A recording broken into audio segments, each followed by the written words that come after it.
L'EDI, l'équité, la diversité et l'inclusion, une notion que vous entendez de plus en plus. Mais de quoi s'agit-il? Explorons ensemble les concepts de base de l'EDI en milieu de travail et leur application dans des situations professionnelles.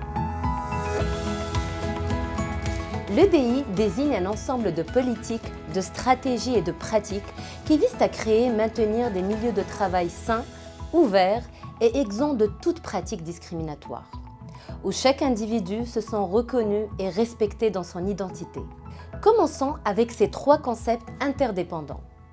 Tout d'abord, l'équité. Elle est synonyme de justice, où les personnes, quelle que soit leur identité, sont traitées de manière juste. Lorsqu'on parle de traitement juste, cela ne veut pas dire nécessairement que c'est un traitement identique pour toutes et tous. Il doit tenir compte des différentes réalités vécues pour permettre à l'ensemble des personnes de bénéficier des mêmes opportunités. C'est le cas par exemple lorsqu'on offre du mentorat aux nouvelles recrues venant de l'international pour les aider à s'adapter à la culture de l'entreprise et à leur nouvel environnement, ou bien qu'on leur propose des cours de francisation en entreprise. Ensuite, la diversité. Elle évoque la variété des identités présentes dans une organisation, un groupe ou une société et se manifeste par des facteurs tels que la culture, la religion, le sexe, le genre, l'âge ou encore la langue et la situation de handicap.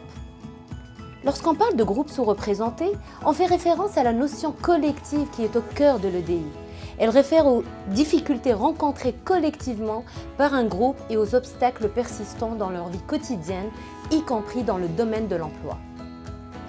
Au sein des organisations, les identités des personnes se multiplient, mais aussi s'entrecroisent. Par exemple, une travailleuse peut être issue de l'immigration, avec des enfants à charge, tout en vivant une situation de handicap. C'est un exemple de l'intersectionnalité. Par cette intersectionnalité, cette personne peut faire face à de plus nombreux obstacles.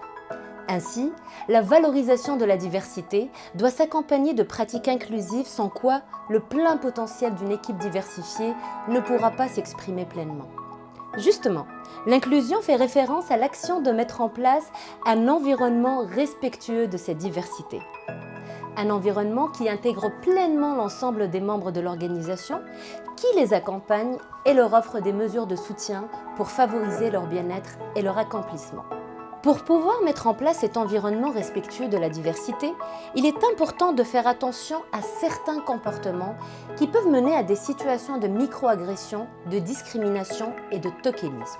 Alors, parlons des microagressions. Ce sont des agressions qui sont dites micro parce qu'elles passent souvent inaperçues ou pour banales. Une microagression fait référence à des propos, des actions et à des comportements pouvant paraître banals, mais qui pourraient être perçus comme péjoratifs ou insultants par des personnes de groupes marginalisés. C'est le cas par exemple lorsqu'on dit à une personne immigrante « Tu parles vraiment bien le français, d'où viens-tu vraiment ?» Cette question suggère que même si la personne parle bien la langue, elle ne peut pas être vraiment d'ici à cause de son origine présumée ou de son appartenance. Elle renforce aussi l'idée que les personnes immigrantes sont éternellement des personnes étrangères, même si elles résident de manière permanente et qu'elles se sentent vraiment chez elles au Québec. Maintenant, lorsqu'on parle de discrimination, c'est le fait de traiter une personne différemment en raison de ses caractéristiques personnelles et de l'empêcher d'exercer ses droits. L'âge, l'origine ou la langue, incluant les accents, sont des exemples de caractéristiques personnelles pouvant mener à des situations de discrimination. Sachez que la Charte des droits et libertés de la personne indique 14 motifs de discrimination qui méritent d'être consultés. Terminons avec le concept de tokenisme, soit la diversité de façade. C'est un mot relativement récent, traduit de l'anglais, dérivé du mot token, qui se traduit par jeton. Cela implique d'agir superficiellement pour soutenir l'équité, diversité, inclusion, mais sans vraiment prendre de mesures substantielles. Dans ce cas, la diversité peut devenir un élément que les organisations se mettent à cocher sur une liste et sans faire rien de plus, soit une chose superficielle, sans aucune profondeur et authenticité. En somme, l'EDI implique de mettre l'humain au cœur des pratiques organisationnelles inclusives. Chez nous, au chantier naval Forion à Gaspé, dans le cadre du recrutement à l'international, les pratiques qui ont vraiment été gagnantes dans l'inclusion de nouveaux membres de notre équipe impliquent une approche humaine et une forte communication. Par exemple, dans la préparation du milieu de travail, avant même l'arrivée des personnes. On organise des ateliers d'échange avec une intervenante auprès de nos 70 employés.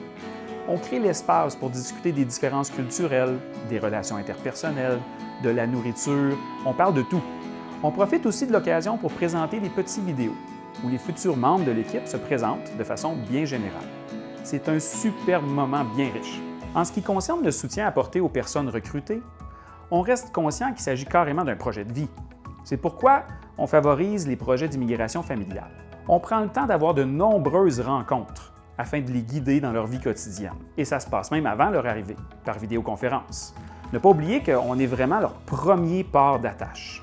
Les premiers jours d'accueil, c'est la découverte. Bien sûr à l'usine avec les équipes de travail, mais aussi localement avec l'épicerie, les boutiques, les attraits locaux comme, pour nous, la plage, les randonnées en montagne, les facilités sportives.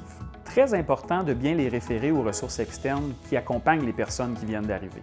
Entre autres, le SANA, le service d'accueil des nouveaux arrivants, les agents et agentes de Service Canada et surtout l'agent et l'agente d'aide à l'intégration du ministère de l'Immigration, de la francisation et de l'intégration.